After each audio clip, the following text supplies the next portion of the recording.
నమస్తే, welcome to our channel. అధికారంలో ఉన్నది మనమే కదా, అందరూ పనులు చేసుకోండి అంటూ వైసీపీ అధినేత వైఎస్ జగన్మోహన్ రెడ్డి చెప్పడంతో చేతిలో డబ్బులు లేకుండా అప్పులు చేసి మరీ ఆ పార్టీ శ్రేణులు పలు అభివృద్ధి పనులు చేశారు. తీరా బిల్లులు చెల్లింపు దగ్గరకు వచ్చేసరికి వారికి నిరాశే మిగిలింది.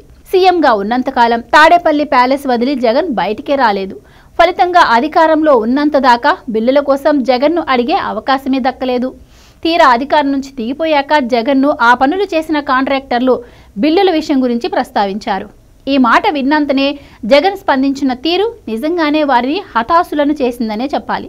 బిల్లులు ఇవ్వకపోగా బిల్లుల గురించి ప్రస్తావించిన తమపైనే జగన్ అసహనం వ్యక్తం చేస్తే ఎలా అంటూ వారు తీవ్ర ఆవేదనకు గురవుతున్నారు.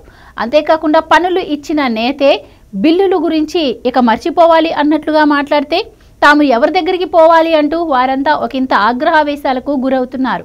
అయినా చేసిన పనులకు సంబంధించిన బిల్లు గురించి అడిగిన వైసీపీ శ్రేణులపై జగన్ ఏ రీతిన స్పందించారన్న విషయానికి వస్తే, ఇంకా ఏంటన్నా పెండింగ్ బిల్లుల గురించి అడుగుతావు, ఆ మాత్రం అర్థం చేసుకోకపోతే ఎలా అన్నా అని జగన్ అన్నారట. క్రిస్మస్ పర్వదినం సందర్భంగా తన సొంతూరు పులివెందులకు వచ్చిన జగన్ గడిచిన 3 రోజులుగా అక్కడే ఉంటున్న సంగతి తెలిసిందే. ఇటీవల పులివెందుల్లోని తన క్యాంపు కార్యాలయంలో జగన్ ప్రజా దర్బార్ను ఏర్పాటు చేశారు. ఆయనను కలిసేందుకు నియోజకవర్గ వ్యాప్తంగా ఉన్న దాదాపుగా అన్ని గ్రామాల ప్రజలు భారీ సంఖ్యలో తాళొచ్చారు. అక్కడ తొక్కిసలాట కూడా చోటు చేసుకుంది. జగన్ను కలిసేందుకు ఇలా జనం తోసుకురాగా జరిగిన తొక్కిసలాట కారణంగా కార్యాలయం కిటికీ అద్దాలు పగిలి 2 వ్యక్తులు గాయపడ్డారు. ప్రజలను అదుపు చేసేందుకు పోలీసులు లాఠీ చార్జ్ చేయాల్సి వచ్చింది.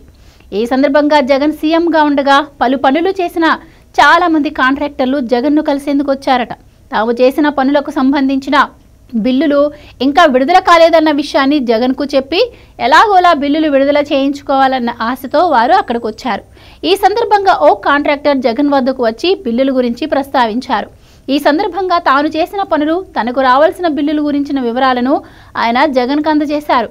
ఈ వివరాలను పరిశీలించినంతనే జగన్ అసహనానికి గురయ్యారు. ఇంకా బిల్లుల గురించి అడుగుతావేంటన్నా అంటూ ఆయనపై జగన్ చిర్రుబుర్రులాడారు.